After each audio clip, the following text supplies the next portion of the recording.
Amen. Je vous invite sans plus tarder, on va lire ensemble. Je n'ai pas de PowerPoint ce matin. Et je lis avec vous dans Jean 2, le verset 13 à 17. Jean 2, le verset 13 à 17.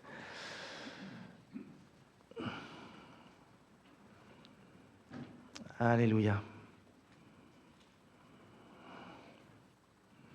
Je lis avec vous, la Pâque des Juifs était proche et Jésus monta à Jérusalem. Il trouva dans le temple les vendeurs de bœufs, de brebis et de pigeons et les changeurs assis. Ayant fait un fouet avec des cordes, il les chassa tous du temple, ainsi que les brebis et les bœufs. Il dispersa la monnaie des changeurs et renversa les tables. Et il dit aux vendeurs de pigeons, « ôtez cela d'ici. Ne faites pas de la maison de mon père une maison de trafic. » Ses disciples se souvinrent qu'il est écrit « Le zèle de ta maison me dévore. Le zèle de ta maison me dévore. » J'ai donné comme titre à ce message « Dévoré par l'amour de Dieu. » Dévoré par l'amour de Dieu. J'aimerais vous partager ce matin un message simple, mais je suis persuadé que le Seigneur a quelque chose à nous dire encore ce matin. Je crois de tout mon cœur que Dieu désire encore, dans ces derniers temps, manifester sa gloire dans l'Église, mais aussi dans le monde. Je suis convaincu de cela, et j'aimerais vraiment vous le dire pour que vous saisissiez cette pensée. Dieu n'a pas fini de manifester sa puissance. Je le dis de tout mon cœur, le temps des miracles n'est pas terminé. Le temps des miracles n'est pas terminé avec la première église. Je ne crois pas cela et on doit refuser ce genre de pensée. Dieu agit encore et veut encore agir avec toutes sortes de prodiges, de miracles, des choses extraordinaires et sauver des âmes encore. Et j'aimerais vous montrer comment nous pouvons, en tant qu'enfants de Dieu, parce que c'est le privilège des enfants de Dieu, comment nous pouvons, en tant qu'enfants de Dieu, amener cette gloire dans notre vie, aller chercher cette gloire et vivre cette gloire chaque jour de notre vie, mais aussi la manifester dans le monde. Comment il est possible, en tant qu'enfant de Dieu, de vivre ces choses-là? C'est ce qu'on va réfléchir ensemble. Et la première question dans ce premier point, c'est peut-être une question que tu te poses, mais on va se la poser ensemble, c'est pourquoi finalement devrions-nous passer du temps à chercher cette gloire, donc la présence de Dieu? Pourquoi passer du temps pour cela? La vie finalement est courte, le monde est devant nous, pourquoi pas plutôt profiter de la vie? Et puis il y a déjà suffisamment de soucis dans ce monde qu'il faut encore passer du temps à chercher la gloire de Dieu. Et peut-être que tu te poses cette question, et j'aimerais te dire et te donner deux raisons pour lesquelles tu devrais chercher la gloire de Dieu. La première raison, le premier élément de réponse, je cherche la gloire de Dieu et on devrait en tant qu'Église rechercher cette gloire, rechercher à vivre cette présence. Tout simplement parce que la gloire de Dieu est la raison d'être de tout enfant de Dieu. Elle est la raison d'être de tout enfant de Dieu. Un enfant de Dieu ne peut tout simplement pas être un enfant de Dieu sans la gloire de Dieu. La Bible dit dans Romains 3, 23, « Tous ont péché et sont privés de la gloire de Dieu. » Pourquoi maintenant Jésus vient sur la terre et meurt à la croix? Il meurt à la croix pour nous pardonner de tout péché. Or, la Bible dit que la barrière qui est le péché nous empêchait de retourner dans la gloire de Dieu. Or, Jésus vient pour mourir à la croix afin de nous pardonner de tout péché. Pourquoi? Afin qu'il n'y ait plus cette barrière et que nous puissions revenir dans la gloire. Et que la gloire puisse revenir à nous. En d'autres termes, Jésus, par sa mort à la croix, est tout simplement en train de ramener l'homme à ses origines. Il est tout simplement en train de ramener l'homme à son identité première. Il permet à l'homme de comprendre ce qu'est vraiment un homme. Il lui redonne l'identité, il lui donne la révélation. Il redonne à la femme l'identité de femme. Il revient à ses origines. Il redonne l'identité. Il ramène l'homme dans son contexte qui est la gloire de Dieu. C'est là qu'il est appelé à vivre. C'est là qu'il comprend qui il est. C'est là qu'il comprend les buts de sa vie. C'est là qu'il comprend le sens de sa vie. C'est quand il est dans la gloire de Dieu, dans la présence de Dieu. Première raison. Deuxième raison. Pourquoi devrions-nous rechercher la gloire de Dieu ? Parce que la gloire de Dieu est aujourd'hui et a toujours été le seul remède capable de répondre aux besoins le plus profond de l'homme. L'homme a beaucoup de besoins, et l'homme est capable de répondre même par ses propres forces et même par les moyens que le monde nous offre à beaucoup de ses besoins. L'argent même est capable de répondre à certains de nos besoins. La médecine est capable de répondre à certains de nos besoins. La technologie aujourd'hui répond à certains de nos besoins. Et le monde est capable de répondre à beaucoup de nos besoins. Mais la réalité est que tous ces besoins ne sont que les symptômes d'un besoin bien plus profond. Un besoin que le monde ne pourra jamais répondre. La technologie ne pourra pas répondre à ce besoin profond de l'homme. La médecine ne pourra pas, l'argent ne pourra pas. Parce que ce besoin concerne le cœur de l'homme. Le cœur de l'homme, d'après la Bible, est malade. Le cœur de l'homme est malade. Et le seul moyen de guérir le cœur de l'homme, c'est d'amener la gloire de Dieu dans sa vie. C'est d'amener la gloire de Dieu dans sa vie. C'est à cause, Jésus dira, le cœur de l'homme est souvent ce qui provoque les divorces. Le cœur de l'homme, le cœur de l'homme est dur aujourd'hui. Le cœur de l'homme est ce qui va provoquer sa perte. Si le cœur de l'homme n'est pas guéri, si le cœur de l'homme ne rencontre pas la gloire, son cœur va le précipiter dans une éternité sans Dieu. C'est à ce point important, la gloire de Dieu. Et d'après la Bible, un homme a été pointé du doigt pour remplir cette mission de guérir le cœur de l'homme. Cet homme qui est aussi Dieu est Jésus. Et il est dit de lui, l'Esprit du Seigneur est sur moi. Jésus reprendra cette prophétie. Car l'Éternel m'a oint pour porter de bonnes nouvelles aux malheureux. Il m'a envoyé pour guérir ceux qui ont le cœur brisé, pour proclamer aux captifs la liberté et aux prisonniers la délivrance.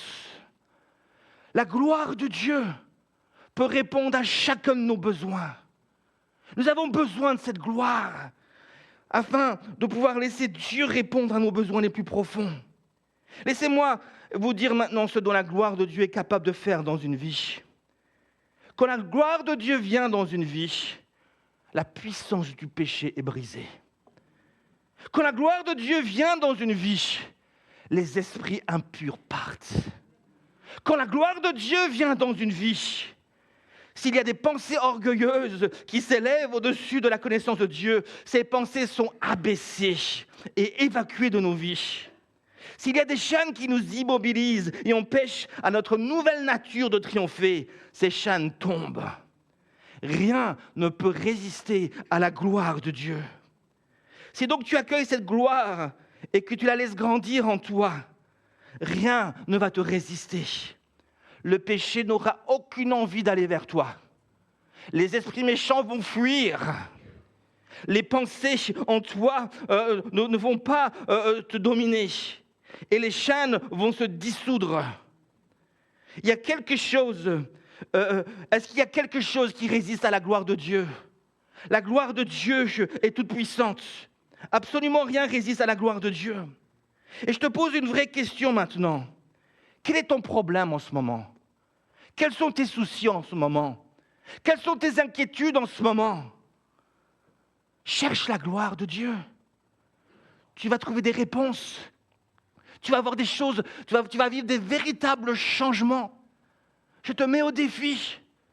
Quel que soit ton problème, quels que soient tes soucis, prends ce temps avec Dieu.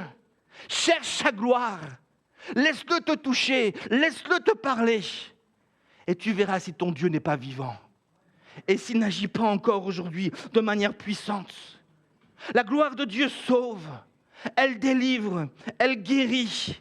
Elle conduit aussi ses enfants, les enfants de Dieu, sur le seul chemin où ils ne pourront jamais se perdre.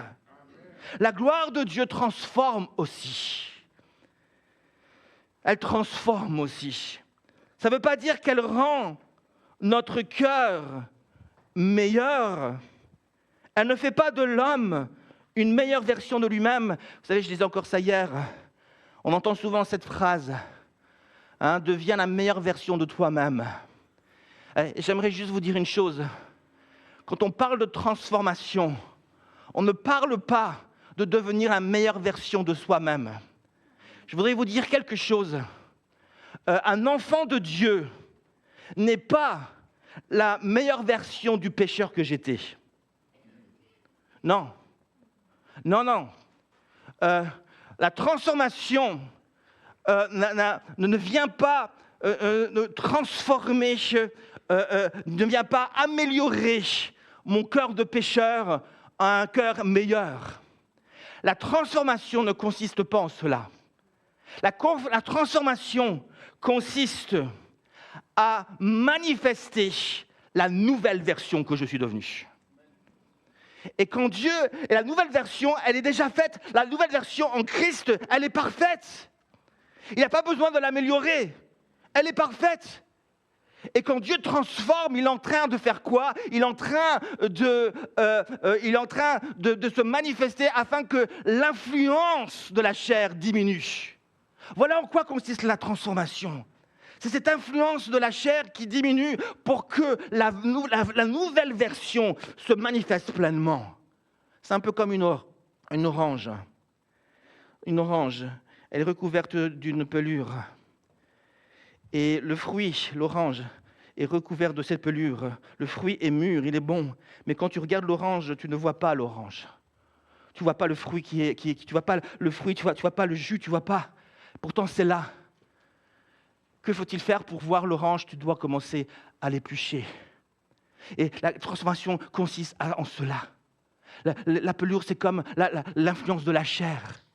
Et à chaque fois que Dieu nous touche et nous fait grandir en maturité, il y a une pelure qui s'en va. Et à chaque fois que ça s'en va, il y a l'orange qui apparaît de plus en plus. Et ce que je suis apparaît de plus en plus. Jusqu'à ce que Jésus vienne et que là, les fils de Dieu seront pleinement révélés. Ce que tu es déjà accompli. Dieu n'est pas en train d'améliorer ce que tu es. C'est déjà accompli en Jésus. Le but de la transformation maintenant, c'est de révéler ce que tu es. En diminuant l'influence de la chair et du monde sur toi. Est-ce que tu comprends cette pensée ? Es-tu conscient de quoi tu es capable ? Tu es capable de porter la gloire de Dieu dans ce monde. Je ne connais pas beaucoup de personnes capables de faire cela. Porter cette gloire de Dieu. La gloire de Dieu enlève ce qui est ancien et fait quelque chose de nouveau en moi. La gloire de Dieu enlève le cœur de pierre et met un cœur de chair. Elle ne transforme pas le cœur de pierre, elle ôte le cœur de pierre. Et elle met un cœur de chair pour que je puisse accueillir l'Esprit de Dieu en moi, la gloire de Dieu en moi. Alors, essaie de comprendre cela. Essaie de comprendre ce que tu es devenu en Jésus-Christ. Arrête de chercher d'être meilleur. En Christ, tu es déjà meilleur. Ne cherche pas à être... Essaie simplement d'être cette nouvelle version que tu es devenu, qui n'a plus rien à voir avec l'ancienne version. La nouvelle version n'a plus rien à voir avec l'ancienne version. Tu es devenu une personne complètement nouvelle. Ok, je vous pose maintenant une autre question. Quelle est la chose aujourd'hui, si elle existe, qui te motive plus que toute autre chose ? Pourquoi, en 2 mots, pourquoi es-tu zélé ? Quelle est la chose qui te fait lever le matin facilement ? Par quoi es-tu passionné ? Je te pose ces questions. Jésus, on va revenir au texte qu'on a lu tout à l'heure. Jésus était animé par un feu d'une grande puissance. Un feu impossible à éteindre tellement ce feu brûlait puissamment dans son cœur. Et ce feu est ce qui le faisait avancer d'un pas assuré. Ce feu est ce qui lui permettait d'affronter les épreuves liées à son ministère. Et ce feu était ce qui lui allait lui permettre d'affronter la croix. Ce feu qui brûle dans le cœur de Jésus était important. Et il est important aussi dans ton propre cœur. Il est important que ce feu brûle dans ton cœur. Est-ce que ce feu brûle dans ton cœur? Ce feu doit brûler dans ton cœur parce qu'il est indispensable pour servir Dieu efficacement. Ce feu est le signe que Dieu est vivant en nous. Ce feu est le signe que Dieu est là et qu'il agit. Alors quel est ce feu? Quel est le nom de ce feu qui brûlait dans le cœur de Jésus? Ce feu s'appelle l'amour pour la gloire de Dieu. L'amour pour la gloire du Père. Jésus était consumé par ce feu de l'amour de Dieu. Et cet amour le rendait zélé pour son Père et pour tout ce qui était en lien avec le Père. Et ici, on parle du temple. En d'autres termes, Jésus était zélé pour la gloire de Dieu, pour la présence, parce que Jésus aimait son Père jusqu'à donner sa vie pour lui par obéissance. Et souvent, nous aimons dire que Jésus, oui, nous a aimés jusqu'à donner sa vie. Mais nous oublions que si Jésus a été capable de donner sa vie à chacun d'entre nous, c'est parce qu'il a pris la décision premièrement de donner sa vie à Dieu, au Père. Tant que tu n'es pas prêt à aller jusqu'au bout pour Dieu, tu ne seras pas prêt à aller jusqu'au bout pour les autres. Jésus puisait son amour au Père afin de pouvoir le manifester envers son prochain, envers le monde. Jésus était zélé pour la gloire de Dieu. Il était zélé. Et quand nous aimons une personne jusqu'à donner notre vie pour elle, notre zèle pour cette personne va souvent nous pousser à agir parfois de manière extrême envers elle et en sa faveur. Pourquoi? Mais parce que Dieu nous a exactement aimés de cette manière. Il nous a extrêmement aimés. Il nous a tellement aimés. Et nous sommes appelés à aimer Dieu de la même manière qu'il nous a aimés. J'aime ma femme plus que toute autre chose. Et mon amour pour elle me rend très zélé pour elle. Je suis prêt souvent à tout pour elle. Quand elle a un besoin, je suis prêt à me mettre en quatre pour elle afin de répondre à son besoin. Quand elle a besoin de quelque chose, je suis prêt à lui donner. Parce que mon amour est entier, parce que je l'aime extrêmement. Et je sais qu'elle m'aime de la même manière en retour. Amen. Vous savez maintenant que vous ne devez pas regarder ma femme. Je l'aime à l'extrême et je sais qu'elle m'aime en retour. Et Jésus aimait le Père de cette manière. Il aimait le Père à l'extrême. Et le Père aimait Jésus à l'extrême. Dieu devait être extrême dans son amour pour nous sauver. Car le péché nous a extrêmement séparés de Dieu. Et pour un péché qui nous sépare extrêmement, l'amour doit être extrême. Et extrême ici signifie tout simplement de tout son cœur, de toute son âme, de toute sa force. C'est ainsi que Dieu nous aime. C'est ainsi que nous sommes appelés à aimer Dieu et notre prochain. Aimer à l'extrême. N'est-ce pas le premier et le deuxième commandement le plus important de toute la loi? Matthieu 22, 37, je relis avec vous. Jésus lui répondit, « Tu aimeras le Seigneur ton Dieu de tout ton cœur, de toute ton âme et de toute ta pensée. » C'est le premier et le grand commandement. Et voici le second qui lui est semblable. « Tu aimeras ton prochain comme toi-même. » De ces deux commandements dépendent toute la loi et les prophètes. Constatez que Jésus n'a pas dit, et ce n'est pas ce qui est écrit dans la loi,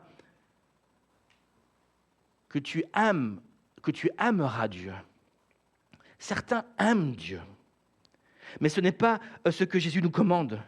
Il ne nous commande pas juste d'aimer Dieu, Il nous demande de l'aimer de tout notre cœur, de toute notre âme, de toute notre force, de toute notre énergie, de toute notre vie. Il nous demande de l'aimer à l'extrême.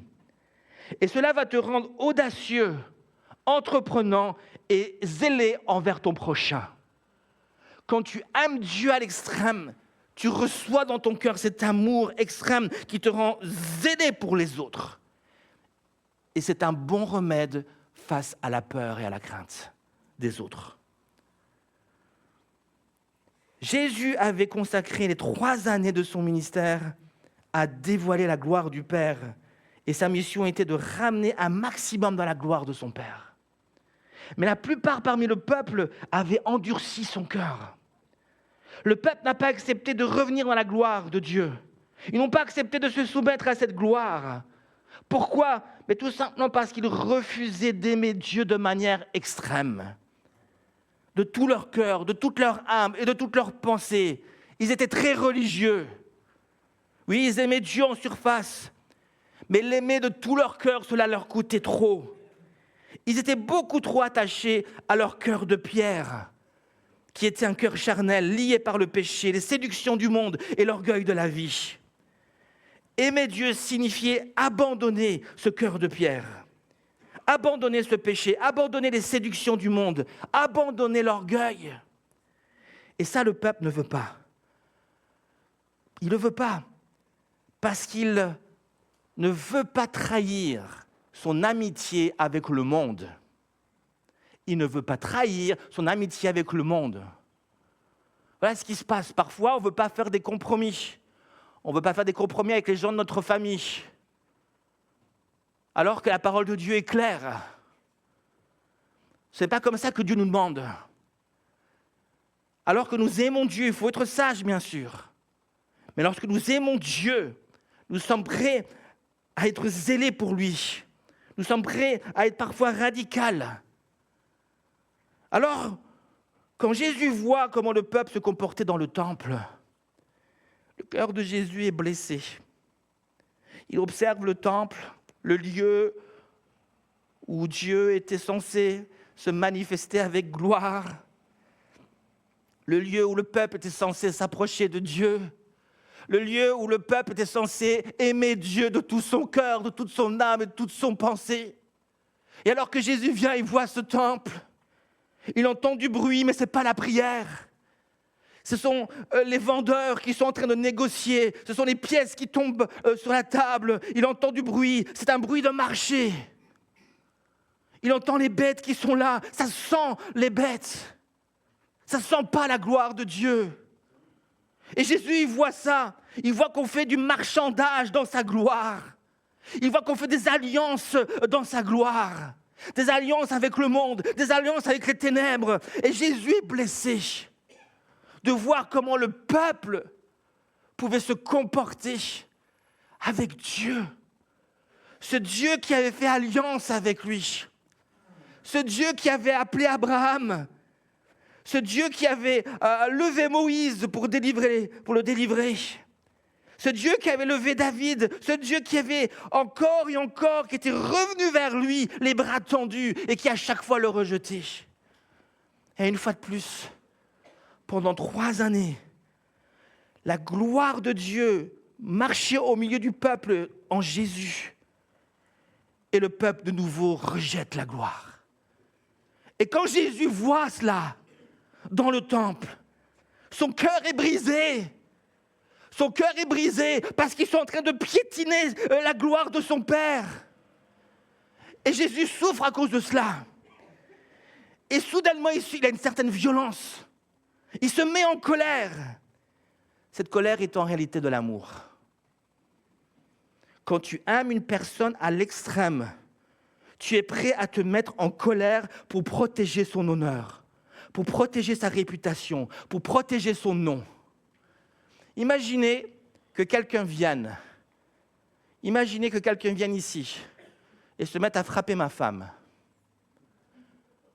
Comment vous pensez que je vais réagir ? Vas-y, fais-toi plaisir. Frappe pas trop fort, hein. Vas-y. puis il frappe ma femme, et ainsi de suite. Puis moi, je dis, allez, vas-y, Karine, résiste. Allez, encore 1 heure de douleur, ça va aller. Vous pensez vraiment que je vais réagir comme ça? Je ne pense pas. Je pense qu'il faudra vous fermer les yeux parce que vous avez une autre image du pasteur. Je pense que je risque de me mettre en colère pour prendre sa défense. Je pense que je risque vraiment de me mettre en colère et d'intervenir. Mais parce que je l'aime. On est prêt à défendre ce qu'on aime. Et Jésus, il voit la gloire du Père. Et il ne comprend pas, il dit « Waouh !» Il se met en colère parce qu'ils sont en train de piétiner la gloire du Père. Ils n'avaient aucun respect pour la présence de Dieu. Ils étaient aveugles, des religieux. Je te pose donc la question suivante.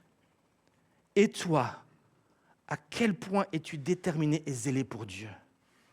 Jésus n'était pas zélé comme les pharisiens.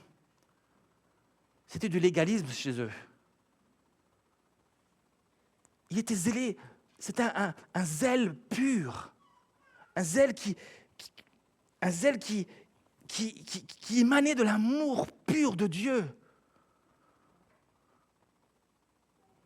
Aimes-tu la gloire de Dieu jusqu'à la protéger à n'importe quel prix?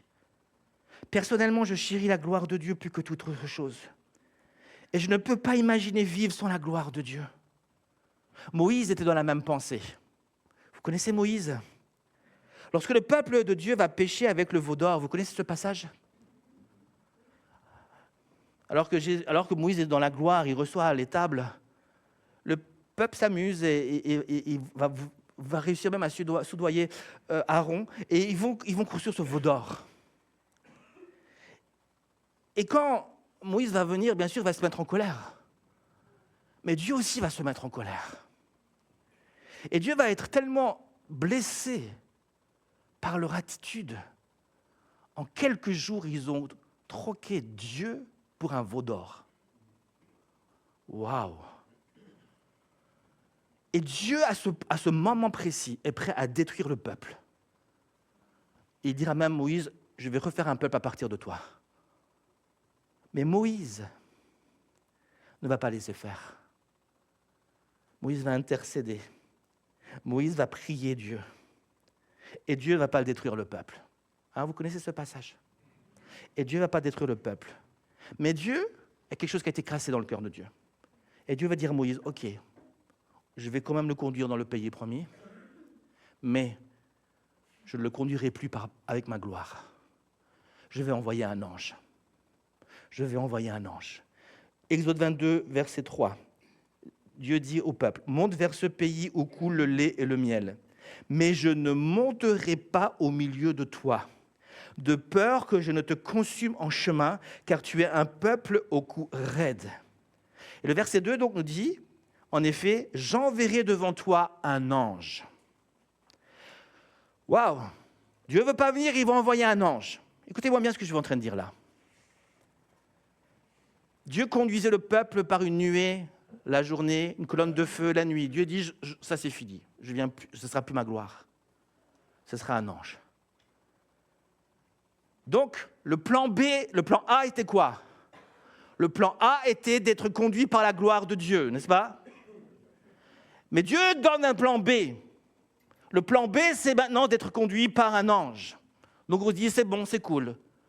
On va y arriver de toute façon au pays promis. On a au moins un ange. Mais le problème est que Moïse n'était pas ce genre d'homme à accepter les plans B.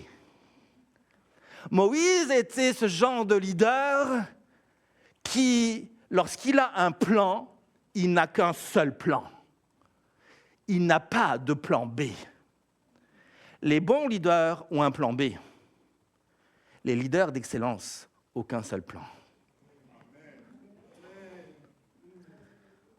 Et ils feront tout pour que ce seul plan-là s'accomplisse. Moïse était un leader d'excellence, un leader de la gloire de Dieu. Et quand il entend Dieu dire « Je vais envoyer un ange », il dit « Non, non, non, non, non, pas ça. je veux que ce soit toi qui nous conduise. Je veux que ce soit le plan A qui s'accomplisse. Ceux qui acceptent les plans B sont en général ceux qui ne passent pas beaucoup de temps dans la gloire de Dieu. Allô? Moïse passait trop de temps dans la gloire de Dieu pour laisser la gloire de Dieu partir. Moïse savait pertinemment ce qu'était la gloire de Dieu. Il savait, il vivait, il lisait la parole, il vivait des heures et des heures dans la gloire de Dieu. Dieu lui parlait face à face.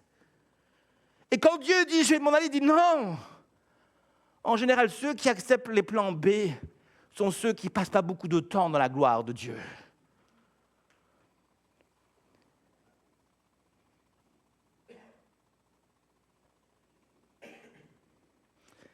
Les bons leaders veulent juste atteindre le but et sauver leur réputation. On va amener le peuple dans le pays promis et tout va bien se passer. Les leaders d'excellence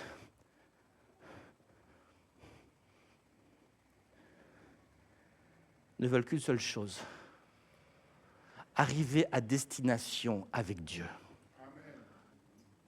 Leur but, c'est la gloire de Dieu. Et j'aimerais que vous puissiez comprendre quelque chose maintenant. Parce que je pense qu'il y a quelque chose qu'on ne comprend pas toujours bien. Le but de Moïse n'était pas de conduire le peuple dans le pays promis, tout simplement. Qu'est-ce que tu dis là, Michel? Je ne comprends pas. J'aime ça. Le but, ce n'était pas ça. Le véritable but là-dedans, c'était d'amener le peuple dans la gloire de Dieu. Moïse savait que tant qu'il était dans la gloire de Dieu, la gloire de Dieu le conduirait dans le pays promis. Parce qu'un pays promis où coule le lait et le miel n'est pas juste un pays promis où tout va, où il y a des vaches, où il y a du miel, où il y a des bons fruits. Le pays promis est un lieu où la gloire de Dieu est. À votre avis, d'où vient cette prospérité que Dieu promet? Mais elle vient de la gloire de Dieu. Dieu dit le pays promis, le pays sera prospère si vous m'adorez, si vous m'obéissez. La prospérité dépendait de la gloire de Dieu. Et Moïse avait compris que le pays promis n'était qu'un lieu où le peuple allait pouvoir adorer Dieu. Mais un lieu sans la gloire de Dieu n'est plus un pays promis. Tu peux être sur une terre, mais Dieu n'est pas là. À quoi ça sert d'avoir un mariage sans la gloire de Dieu? À quoi ça sert d'avoir des richesses sans la gloire de Dieu? À quoi ça sert de réussir dans cette vie sans Dieu? À quoi ça sert de sauver le monde si je perds mon âme?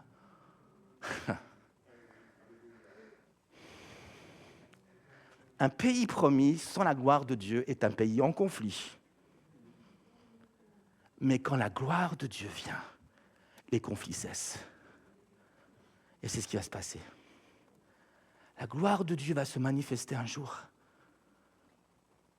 Et les premiers qui devront se repentir, ce seront le peuple de Dieu. Ce seront les premiers à se repentir et à reconnaître que Jésus est Seigneur. Ne nous réjouissons pas de ce qui se passe, parce que Dieu ne se réjouit pas de ce qui se passe en ce moment même. Nous devrions prier pour la repentance de ce peuple. Et c'est la première chose qui va se passer. Ce peuple va se repentir quand Jésus va revenir dans sa gloire. Il y aura une conviction. Jésus ne va pas se réjouir, ouh, c'est bien tout ce que vous avez fait, ouh, toutes ces guerres que vous avez fait, ouh. Non. Il y aura une repentance qui va venir dans les cœurs. Puissante.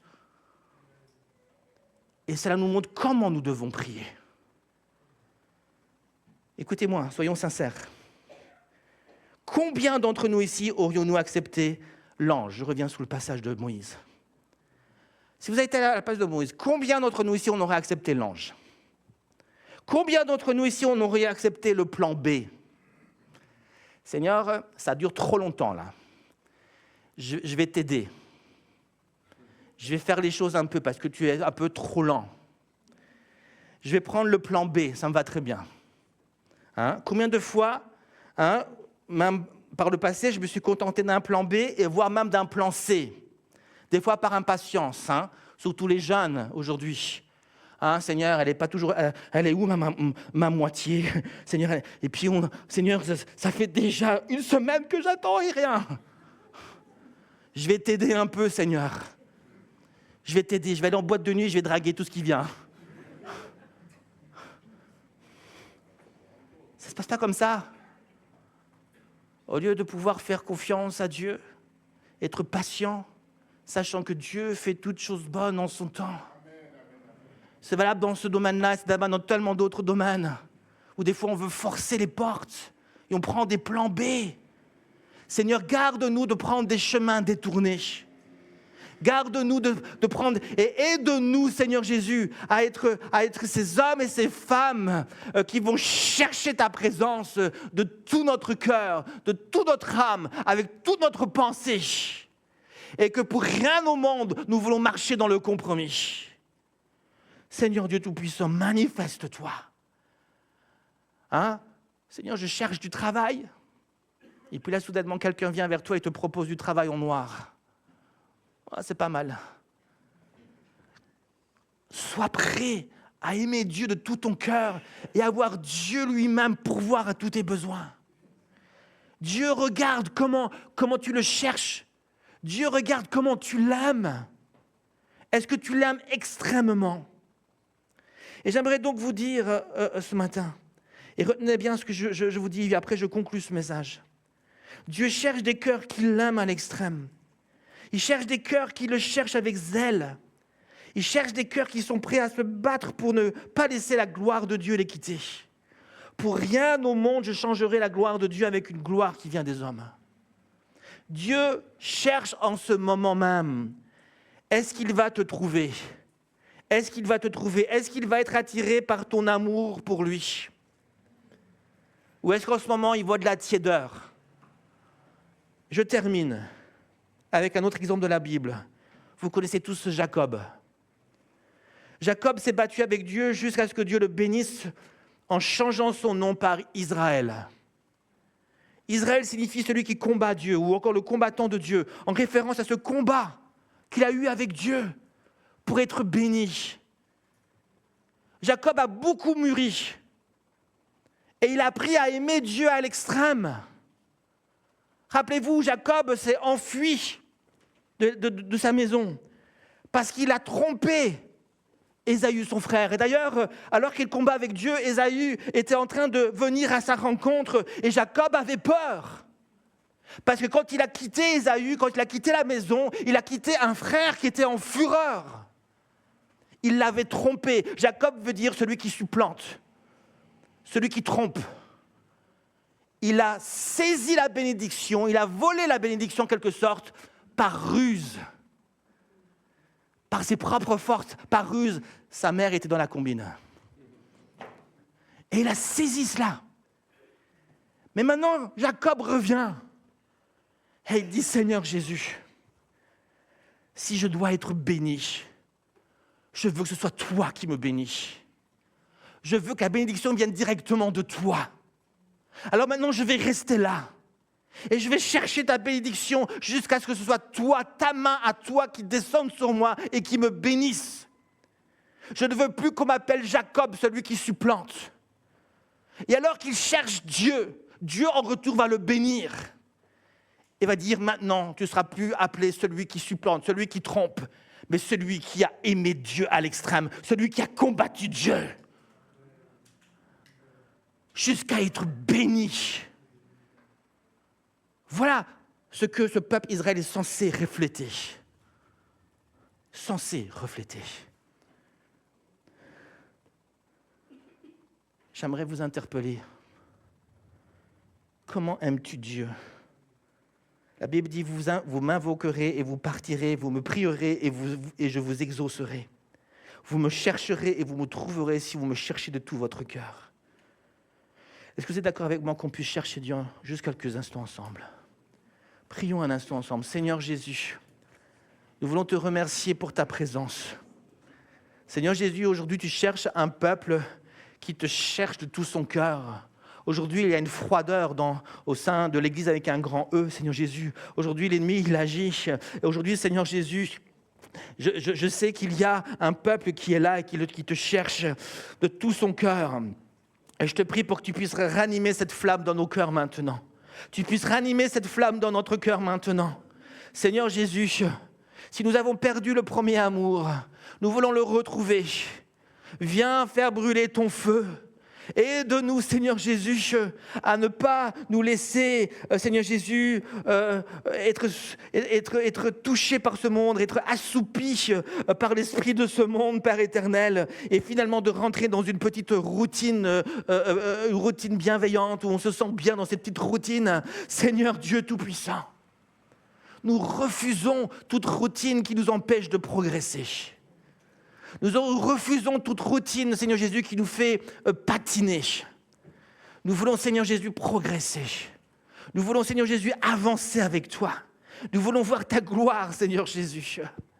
Père éternel, nous crions à toi. Viens, Seigneur Jésus, te manifester, Seigneur Jésus. Père éternel, à quoi ça sert de prêcher l'évangile si tu n'es pas là? À quoi ça sert de prier si tu n'es pas là? À quoi ça sert de se rassembler le dimanche si tu n'es pas là? Seigneur Jésus, c'est toi qui fais toute la différence, car sans toi, Seigneur Jésus, nous sommes rien. Père éternel, manifeste-toi. Ton sacrifice a été parfait à la croix. Le temple, Seigneur Jésus, n'a plus aucune utilité, parce que tu as ouvert, Seigneur Jésus, le chemin par la foi jusqu'à toi. Seigneur Jésus, merci pour ce sacrifice. Merci pour ce sacrifice qui nous permet d'entrer pour une fois pour toutes dans ta présence. Et Seigneur Jésus, nous ne voulons pas piétiner cette présence, nous ne voulons pas attrister ton Saint-Esprit en nous. Aide-nous, Seigneur Jésus, à vivre dans la crainte de Dieu. Oh Saint-Esprit, alléluia.